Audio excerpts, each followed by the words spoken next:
भुट्टे की तो आपने कई रेसिपी खाई होगी, लेकिन 1 चम्मच तेल से बना ये भुट्टे की कटोरी चाट ट्राई करिएगा। हर कटोरी में आपको भरपूर स्वाद और क्रंच मिलेगा। इतना टेस्टी कि अगली बार आपको इसका डबल बनाना पड़ेगा। तो इसके लिए मैंने यहाँ पे एक स्वीट कॉर्न ले लिया है, तो मैंने स्वीट कॉर्न का इस्तेमाल किया है, जो कि बहुत ही ईज़िली किसी भी ग्रोसरी शॉप पे मिल जाते हैं। अगर आपको ना मिले तो आजकल मार्केट में देसी भुट्टा खूब आ रहे हैं, आप उसका भी इस्तेमाल कर सकते हैं। भुट्टे को हमने छील लिया है और इसे बीच से कट कर लिया है। अब हमें इसका दाना निकाल लेना है।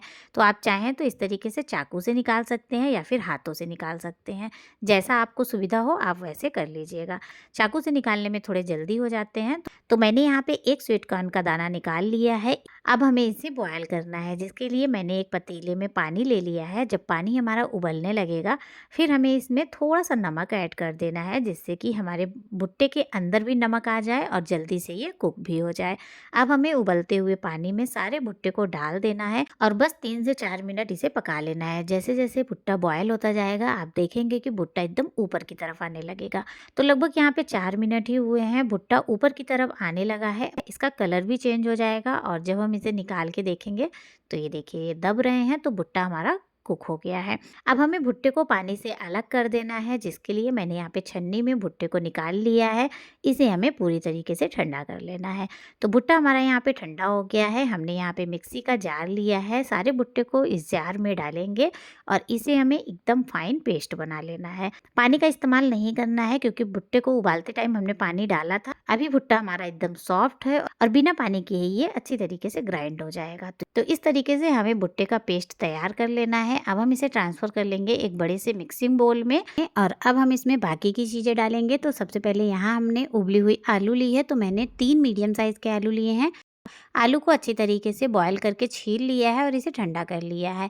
अब हमें आलू को घिस लेना है। आप चाहें तो आलू को हाथों से ही मैश कर सकते हैं, लेकिन इस तरीके से कद्दूकस करेंगे तो आलू के बिल्कुल भी चंक्स नहीं रहेंगे और आपका काम आसान और जल्दी हो जाएगा।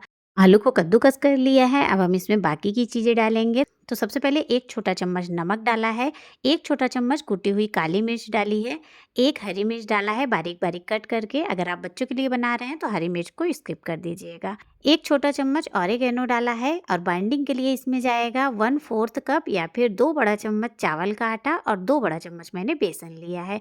अगर आप बेसन नहीं डालना चाहते हैं तो इसमें ज्वार का आटा भी ऐड कर सकते हैं। बारीक कटा हुआ धनिया डाल देंगे और सारी चीज़ों को खूब अच्छी तरीके से हमें मैश कर लेना है। पहले मैंने स्पून से मिक्स किया था, लेकिन अब हम हाथों से अच्छी तरीके से इसे मिक्स कर लेंगे। और अगर आपके पास ऑरिगेनो नहीं है तो इसमें थोड़ा सा चाट मसाला डाल दीजिएगा, उससे भी फ्लेवर बहुत अच्छा आएगा।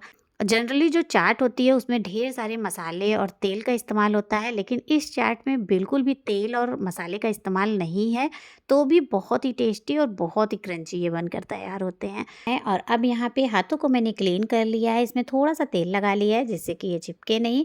और नींबू के साइज का हमें इसका गोला गोला बना लेना है। सेम तरीके से हम सारे गोले को बना के तैयार कर लेंगे। तो ज़्यादा बड़ा गोला नहीं बनाइएगा, नहीं तो हमारे जो कटोरी बनेगी वो बहुत ज़्यादा मोटी मोटी बन जाएगी। इस तरीके से हमने यहाँ पे लगभग 12 से 13 बॉल्स बनाकर तैयार कर लिए हैं। अब हम इसे फ्राई नहीं करेंगे, केवल 1 चम्मच तेल में बनाएंगे, जिसके लिए मैंने यहाँ पे फ्राई पैन ले लिया है। इसमें डाला है लगभग 1 चम्मच तेल। मैंने सारी कैविटी में थोड़ा थोड़ा करके डाल दिया है। अब हम ये जो हमारा बॉल्स है इसे रखेंगे, थोड़ी देर इसे हम सिकने देंगे धीमी धीमी आंच पे। और लगभग 1 से 1.5 मिनट तक हमने इसे सेक लिया है। हल्का सा देखिए इसका कलर चेंज हो गया है और ये अब कच्चे नहीं है, कुक हो गए हैं। इसे हमें पलट देना है और अब हमें क्या करना है, इसमें हमें कैविटी बना लेनी है। तो हमने यहाँ पे एक बेलन ले लिया है, इसमें हमने थोड़ा सा एल्युमिनियम फॉयल लगा लिया है, जिससे कि आलू इसमें चिपके नहीं। अगर आप एल्युमिनियम फॉयल नहीं लगाना चाहते हैं तो बेलन को थोड़ा सा ग्रीस कर लीजिएगा ऑयल से। तो इस तरीके से हमें सेंटर में प्रेस करते हुए इसे कटोरी के शेप में बना लेना है और थोड़ा थोड़ा तेल लगाकर अभी हमें इसे और भी क्रिस्पी कर लेना है। तो बहुत थोड़ा तेल जाएगा, ज़्यादा तेल का इस्तेमाल हमें बिल्कुल भी नहीं करना है। और अगर आप चाहें तो तेल को स्किप भी कर सकते हैं। और यहाँ पे देखिए हमारी एकदम क्रिस्पी क्रिस्पी मक्के की कटोरी बनकर तैयार है। अब हमें इसकी चाट बनानी है। तो देखिए ऊपर से एकदम क्रिस्पी, अंदर से एकदम सॉफ्ट हमारा ये कटोरी बनकर तैयार। आप चाहें तो इस तरीके से कटोरी बनाकर पहले से भी रख सकते हैं। जब भी आपको खाना हो आप इसमें चाट को फिल करिए और खा लीजिए। तो तो इसकी फिलिंग बनाने के लिए हमने यहाँ पे एक छोटा साइज़ का टमाटर ले लिया है और यहाँ पे हमने प्याज भी ले लिया है। इसमें डाला है थोड़ा सा चाट मसाला, इससे इसका स्वाद और भी ज़्यादा चटपटा हो जाएगा। अच्छी तरीके से मिक्स कर लेंगे और इसमें आप फिलिंग अपने हिसाब से कुछ भी ऐड कर सकते हैं। आप पनीर डाल सकते हैं, इसे और भी हेल्दी बनाना चाहते हैं तो इसमें बॉयल किया हुआ चना भी ऐड कर सकते हैं। फिलिंग आप अपने हिसाब से कुछ भी रख सकते हैं। अब ये जो कटोरियाँ हमने बनाई थी इसे हम अरेंज कर लेते हैं और ये देखिए एक बार में जितनी कटोरियाँ बनाई थी हमने रख ली है। इसमें हम फिल करेंगे टमाटर और प्याज। ऊपर से हमने इसमें दही डाला है। दही को मैंने थोड़ा सा चीनी डालकर इसे फेंट लिया है। दही बिल्कुल भी खट्टा नहीं लीजिएगा, एकदम फ्रेश दही का इस्तेमाल करिएगा। अब इसे और भी ज़्यादा टेस्टी और चटपटा बनाने के लिए हमने इसमें थोड़ा सा धनिया और पुदीने की चटनी भी डाल दी है। ऊपर से नायलॉन सेव डाल दिया है। आप चाहें तो इसमें इमली की खट्टी मीठी चटनी भी डाल सकते हैं। और लीजिए तैयार है हमारा स्वाद और सेहत से भरपूर मक्के की कटोरी चाट। जब भी आपको छोटी मोटी भूख हो, कुछ हेल्दी और टेस्टी खाना हो तो आप इसे झटपट से बना लीजिए। अगर आपके घर में गेस्ट आए हैं तो भी आप इसे बना सकते हैं। आपके मेहमान खाने से पहले इसकी रेसिपी पूछेंगे। तो अगर आपको रेसिपी अच्छी लगी हो तो वीडियो को लाइक और ज़्यादा से ज़्यादा शेयर करिएगा। चैनल पर नए हैं तो चैनल को सब्सक्राइब करिएगा। मिलती हूँ एक और नई रेसिपी के साथ, तब तक के लिए बाय बाय, टेक केयर।